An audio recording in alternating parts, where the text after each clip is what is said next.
Hello friends, मैं doctor लीला शर्मा, अब तक तो आप जान ही गए होंगे। तो अभी 2-3 दिनों से मेरा वीडियो कुछ भी नहीं आ रहा होगा। आप लोग भी सोच रहे होंगे कि पता नहीं क्या हुआ। ऐसा नहीं है, मेरी तबीयत थोड़ी ठीक नहीं थी। जब से हम लोग इवनिंग में मार्च पास्ट करने गए थे, कैंडल मार्च किए, उसके नेक्स्ट डे से ही मेरी तबीयत ख़राब हो गई थी और मुझे बहुत ज़्यादा खांसी और पूरा कफ बहुत ज़्यादा हो गया था। मेडिसिन तो ले रहे हैं बट वही है, रेस्ट का मौका नहीं मिलता है, जिसके कारण खांसी ठीक ही नहीं हो रहा है। दवा तो खा रहे हैं, कम हुआ है बट जब हो रहा तो बहुत ज़्यादा बाउट्स में आ रहा है। कोरोना के बाद से टॉन्सिलाइटिस नहीं होता है, सीधा लैरिंजाइटिस और फेरिंजाइटिस हो रहा है। तो उसके बाद से ही मुझे हो गया था। तो अभी फ़िलहाल ठीक है, काम चल रहा है, लेकिन काम तो करना ज़रूरी है।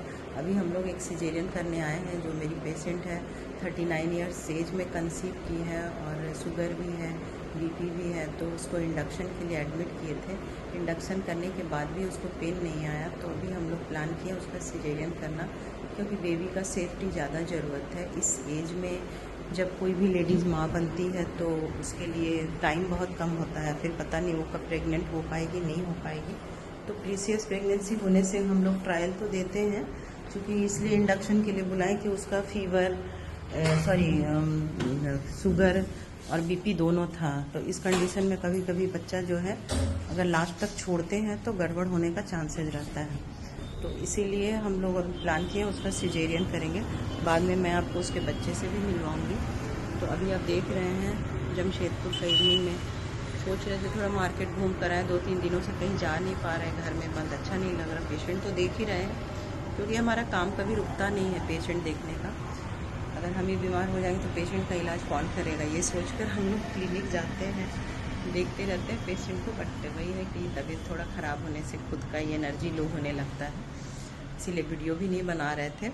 तो अभी मैं आपको बताऊंगी, दिखाऊंगी बच्चे को कैसा निकला बेबी, कितना केजी का वेट है। इसके बाद वाले वीडियो में मैं वह भी डालूंगी। तो आप देख रहे हैं ना, हम डॉक्टर्स का लाइफ कितना हेक्टिक होता है। लोग सोचते हैं अरे डॉक्टर है क्या है, नहीं ऐसा नहीं है। डॉक्टर बनने के लिए पहले मेहनत करो, बन जाने के बाद उससे भी ज़्यादा मेहनत करना होता है, क्योंकि हमारे लिए फर्स्ट प्रायोरिटी हमारे पेशेंट्स होते हैं। हमारी लाइफ का क्या है, हम लोग तो ठीक हो ही जाएंगे यही सोचते हैं, दवा खा लेते हैं, रेस्ट का क्या है, रेस्ट कर लेंगे। बट ऐसा नहीं है, हम भी इंसान ही हैं, तो हमें भी तकलीफ़ होता है। लेकिन उस इंसिडेंट्स के बाद से थोड़ा बुरा लगता है कि डॉक्टर्स के साथ भी ऐसा नहीं होना चाहिए।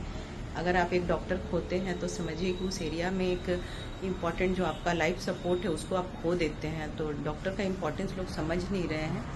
फ्यूचर में अगला जनरेशन को झेलना पड़ेगा, तो ये चीज़ होता है। तो ये आपको समझना चाहिए कि आप सोसाइटी में अगर एक डॉक्टर मरता है तो उस एरिया के सारे लाइफ सपोर्ट्स आपके चले जाते हैं। कोई ना कोई तो आ जाएगा, बट जो डॉक्टर आपका एक्सपीरियंस्ड हो रहा है उसको आप खोना नहीं चाहते हैं, तो डॉक्टर्स को सपोर्ट करिए। कोई भी डॉक्टर अपनी लाइफ नहीं देखता है, पहले पेशेंट्स को ठीक करना वो प्रायोरिटी देता है। और ऐसा ही है, सारे डॉक्टर्स का यही मेंटलिटी है। कुछ लोग डॉक्टर्स के लिए गलत उड़ा देते हैं अफवाह, लेकिन जो इतनी मेहनत करने के बाद जब वो बनकर आता है डॉक्टर, तो उसके मन में अगर देखिए वो इंसान है, और इंसान आपको हर तरह के मिलेंगे ही।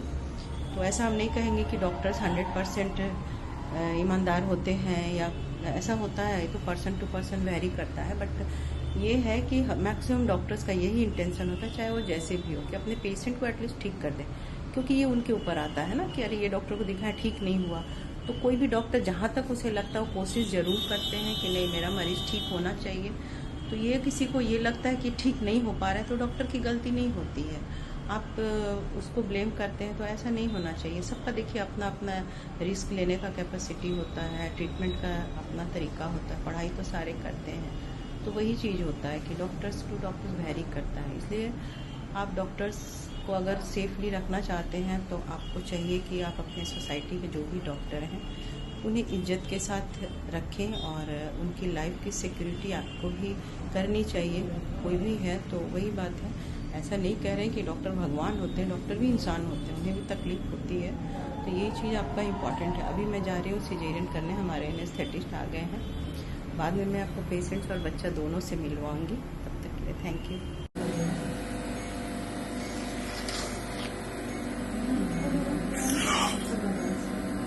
अब उठ रहा है।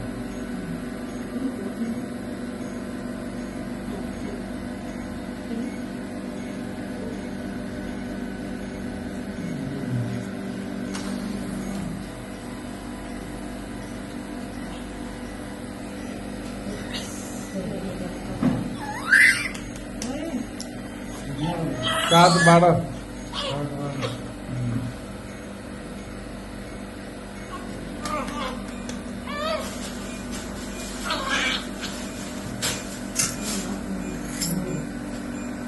लाइट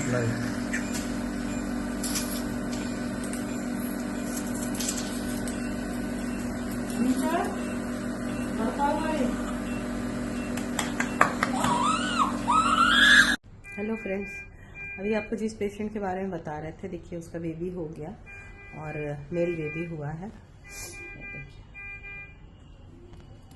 जागो, चलो चलो जागो जागो, आराम से सो रहा है अपने वार्मर मशीन में। जब बेबी हेल्दी है,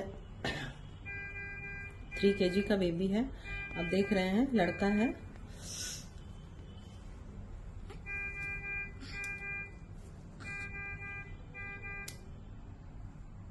खोलो, आँख खोलो।